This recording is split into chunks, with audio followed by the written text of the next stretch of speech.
DS judicial academy अपने YouTube के सभी छात्रों का स्वागत करती है।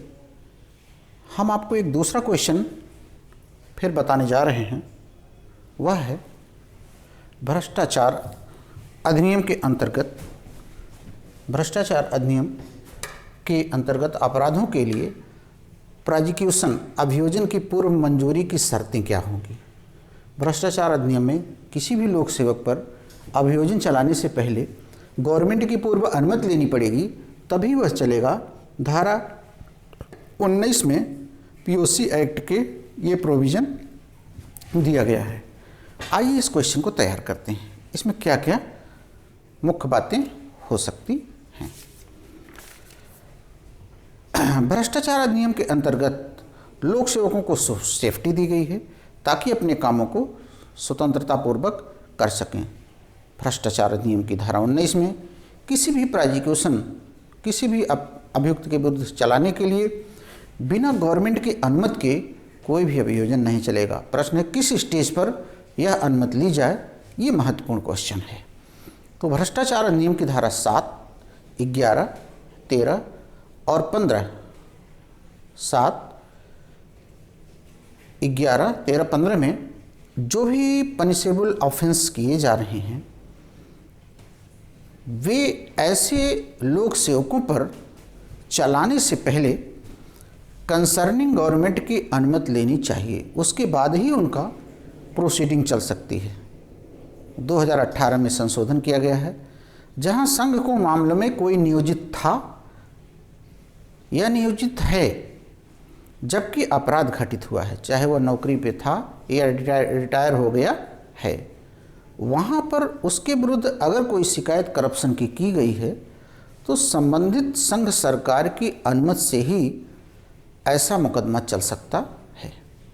जहाँ ऐसा व्यक्ति राज्य के मामलों में अपराध के समय नियोजित था या नियोजित है और करप्शन एक्ट के अधीन उस पर कोई मुकदमा पंजीकृत करने की बात आ रही है, कॉग्निजेंस की बात आ रही है, तो वह तब तक नहीं चल सकता है जब तक कि संबंधित स्टेट गवर्नमेंट के सक्षम अधिकारी की अनुमति ना ली गई हो, अर्थात राज्य सरकार की मंजूरी से ही उस पर अभियोजन चलेगा।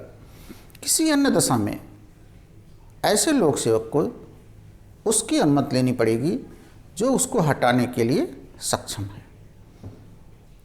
तो दोनों सरकार और सक्षम अधिकारी की अनुमति से ही 19 में उस पर अभियोजन चलेगा। अब प्रश्न आता है स्टेज क्या होना चाहिए, अभियोजन के लेने की क्या स्टेज होनी चाहिए।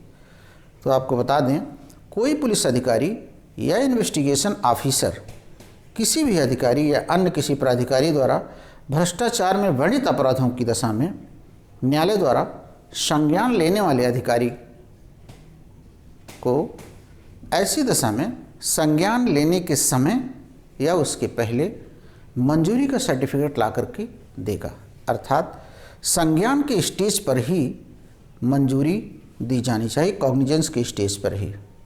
अभियोजन के लिए कोई आवेदन तभी दिया जा सकता है, पहला, सक्षम न्यायालय में उसके विरुद्ध कंप्लेंट फाइल कर दिया गया है।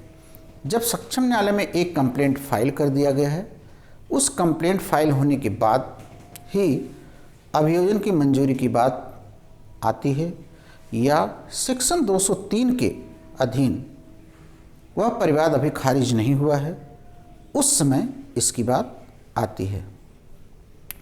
उसी समय न्यायालय प्रोसिक्यूशन से कह सकता है कि आप इसकी मंजूरी का सर्टिफिकेट हमें ला करके दीजिए।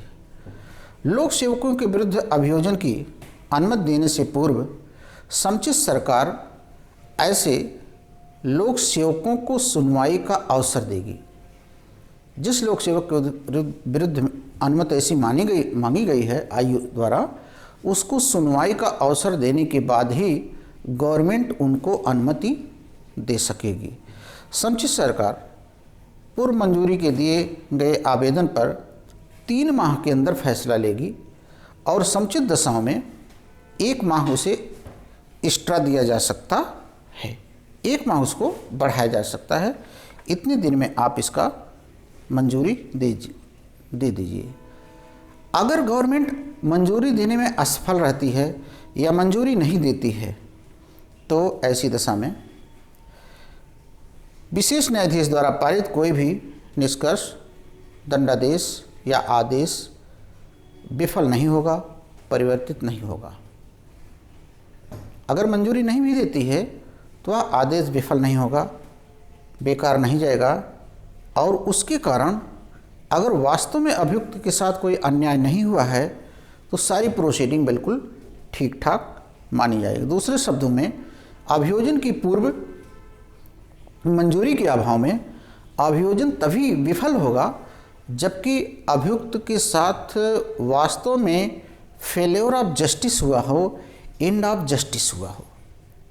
कोई न्यायालय अधिनियम के अंतर्गत कार्रवाइयों के किसी भी प्राधिकारी द्वारा दी गई मंजूरी में किसी लोप, त्रुटि, अनियमितता के आधार पर कोई हस्तक्षेप नहीं करेगा एक्सेप्ट कोई अन्याय ना हुआ हो। रिवीजन क्या होगा? तो क्वेश्चन है, कोई न्यायालय जांच, विचारण या अपील या अन्य कार्यवाहियों में पारित किसी इंटरलोकेटरी ऑर्डर का रिवीजन भी नहीं करेगा। आइए सुप्रीम कोर्ट क्या कहता है पूर्व मंजूरी के बारे में। केस आप सुनिए। दिनेश कुमार बनाम airport authority of India 2012 supreme court. इसमें कहा गया, अभियोजन की पूर्व मंजूरी का उद्देश्य शासकीय लोक सेवकों को अनावश्यक मुकदमेबाजी से बचाना, अनावश्यक मुकदमेबाजी को हतोत्साहित करना है। यह निर्दोष लोक सेवकों को बचाव देता है और दोषी लोक सेवकों को दंडित करता है। दूसरी केस फिर आई डी.एल. रंगोठा बनाम state of MP 2015 supreme court. इसमें कहा गया कि सक्षम प्राधिकारी अभियोजन की मंजूरी देने के बाद उसे वापस नहीं ले सकता। सक्षम प्राधिकारी एक बार मंजूरी दे दिया है तो उसे बचाने के लिए वापस नहीं ले सकता है। एक अति महत्वपूर्ण केस और आई, डॉक्टर राकेश धर त्रिपाठी, इलाहाबाद हाईकोर्ट का बड़ी मशहूर केस, एजुकेशन मिनिस्टर थे बसपा काल में हड़िया के। डॉक्टर राकेश धर त्रिपाठी वर्सेज उत्तर प्रदेश राज्य 2016 इलाहाबाद हाईकोर्ट, जिसमें कहा गया, यदि सामग्री से स्पष्ट है कि अपराध अभियुक्त ने किया है तो अभियोजन के लिए मंजूरी हेतु सरकार को बाध्य किया जा सकता है। इसका मतलब, if the sufficient material on record present then court direct to government for sanction of the prosecution. Sanction के लिए वह बाध्य किया जा सकता है। तो ये क्वेश्चन आपके पास एक बड़ा महत्वपूर्ण आया, अभियोजन चलाने के लिए पूर्व मंजूरी कैसे कैसे ली जाएगी। बहुत बहुत धन्यवाद।